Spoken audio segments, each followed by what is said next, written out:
Friends, ನಾನು ಇವತ್ತು ಬೆಳಿಗ್ಗೆ ಎದ್ದು ಹೊಸಲನ್ನು ಕಟ್ಟಕ್ಕೆ ಹಾಲೆಲ್ಲ ಕರೆದು ಹಾಕ್ಬಿಟ್ಟು ಬರೋಣ ಅಂತ ಹೊರಟೆ. ನಮ್ಮ ಮನೇಲಿ ಇರಲಿಲ್ಲ ಇವತ್ತು.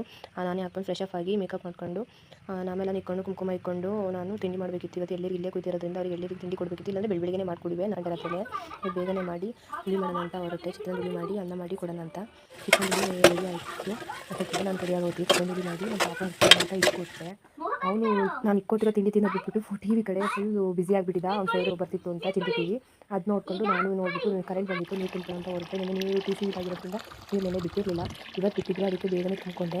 2 ಹಸುಗಳಿಗೆ ಮೇವು ಬೇಕಿತ್ತು. 2 ಕರುಗಳು ಮನೆ ಹತ್ರನೇ ಕಟ್ಟಕ್ಕೆ ಮೂಗೆಲ್ಲ ತಿಸ್ಸಿಲ್ಲ. ನನಗೆ ಬೇರೆ ಕೈ ಗಾಯಾಗಿರೋದ್ರಿಂದ ಎಳೆದಾಡ್ತವೆ ಅಂದ್ಬಿಟ್ಟು ಮನೇಲಿ ಒಂದು ಸ್ವಲ್ಪ ಸೈಲೇಜ್ ಇಟ್ಟಿದ್ದೆ.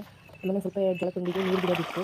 ನೀರು ಹಾಕೋಣ ಅಂತ ಹೊರಟೆ. ನೀರು ಹಾಕ್ಬಿಟ್ಟು ಕೆಳಗಡೆ ಹಸುಗಳು ಒಂದು ಕಟ್ಟಾಕೋಣ ಅಂತ ಹಾಕ್ಬಿಟ್ಟು ಹೋದೆ. ನೀರು ಚೇಂಜ್ ಮಾಡಿಬಿಟ್ಟು ಹಸುಗಳು ಕಟ್ಟಾಕೋಣ ಅಂತ ಹೋದೆ. ಅವೆಲ್ಲ ನನ್ನೇ ನೋಡ್ಕೊಂಡು ನಿಂತಿದ್ದು. ಸೀಮೆ ಕಡ್ಡಿ ಕೂದಾಕಿವಿ, ಅದು ಗಾಯ ಆಗಿರೋದ್ರಿಂದ ಅಲ್ಲೇ ಕಟ್ಟಾಕ್ತಾ ಇದ್ದೀನಿ. ಹಾಕ್ತಿರಲಿಲ್ಲ ಕುಯ್ಯೋಕ್ಕೆ ಸೀಮೆ ಕಡ್ಡಿನ, ಅದಕ್ಕೆ ಕಟ್ಟಾಕ್ತೆ. ಅವನು ತುಂಡಾಗ ಹಂಗೆ ಬಿಟ್ಕೊಂಡಿದ್ದು ಅರ್ಧಕ್ಕೆ ಸೀಮೆ ಕಡ್ಡಿನ ನೋಡ್ಕೊಂಡು ಹುಷಾರಾದ ಗಾಯ ಬಿಟ್ಟು ಕಟ್ಟಾಕ್ಬಿಟ್ಟು ನಾನು ನಮ್ಮ ಮನೆ ಹತ್ರ ಬಂದೆ. ಅಷ್ಟೊತ್ತಿಗೆ ನಮ್ಮ ಮನೆಯಲ್ಲೂ ಬಂದಿದ್ದರು. ನಮ್ಮ ಮನೆ ಹತ್ರ ಬಂದಿದ್ದರು. ಅಷ್ಟೊತ್ತಿಗೆ ಅವ್ರಿಗೆ ತಿಂಡಿ ಕೊಟ್ಟು ನಾನು ಆನೆ ಚೀಟಿ ತಗೊಂಡು ಕೂತ್ಕೊಂಡೆ. 1ನೇ ತಾರೀಕಿಗೆ 4 ರೂಪಾಯಿ ಜಾಸ್ತಿ ಇದೆ. ಆದರೆ ನಾನು 3ನೇ ತಾರೀಕಿಗೆ ಫುಲ್ ಖುಷಿ ಆಯಿತು. ಅಷ್ಟೊತ್ತಿಗೆ ಹಾಸ್ಪಿಟಲ್ ಹೋಗ್ಬಿಟ್ಟು ಹಾಸ್ಪಿಟಲ್ ಟೀಚರ್ ಬಂದು ಥ್ಯಾಂಕ್ ಯು ಫಾರ್ ವಾಚಿಂಗ್.